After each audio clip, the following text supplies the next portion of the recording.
Machu Picchu, a marvel of architecture located high in the cloud forests of Andes, where the sky kisses the earth. It's a city carved from stone and mystery, a testament of ingenuity and a window into the soul of a lost empire, the Inca. To understand Machu Picchu, we must first journey back to the heart of the Inca Empire. Known as Tawantinsuyu, meaning the four regions, the empire stretched over 2,500 miles, from modern-day Colombia in the north to Chile in the south. Founded in the early 13th century, the Incas rose from the highlands of Cusco, blending military conquest with advanced administrative skills and cultural integration. At its peak, it was the largest empire in pre-Columbian America. Around 1450, during the reign of the Inca Emperor Pachacuti, construction began on what we now call Machu Picchu.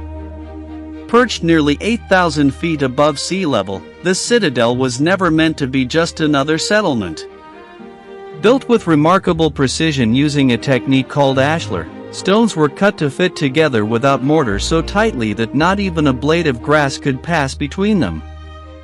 The site included agricultural terraces, ceremonial plazas, residential quarters, and sacred temples aligned with astronomical events. But what was Machu Picchu's purpose? Scholars have debated this for decades.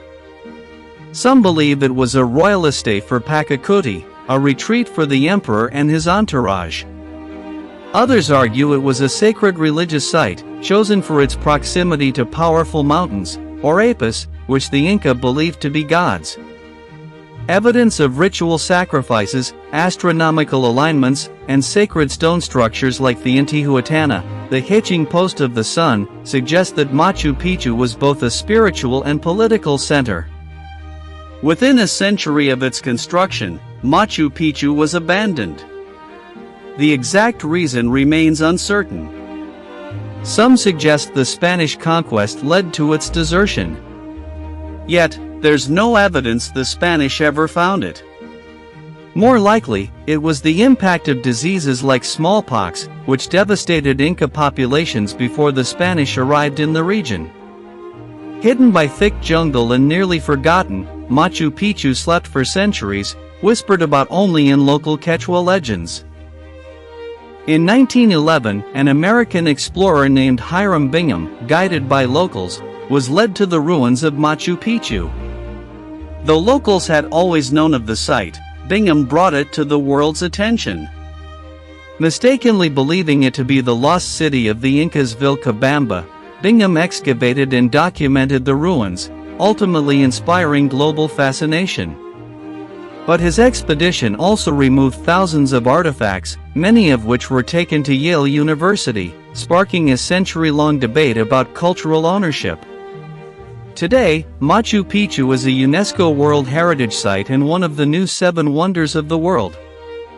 It draws over 1 million visitors each year, a beacon of Peru's cultural pride and ancient heritage. But with fame comes danger. Mass tourism, climate change, and natural erosion threaten the fragile ruins. Efforts to protect Machu Picchu now balance access with preservation, a delicate task.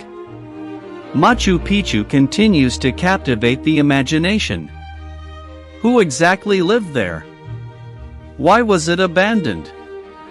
How were such massive stones moved without wheels or iron tools? These mysteries remain, not as questions of failure, but as echoes of a civilization that saw the world not just in stone and soil, but in stars and spirit.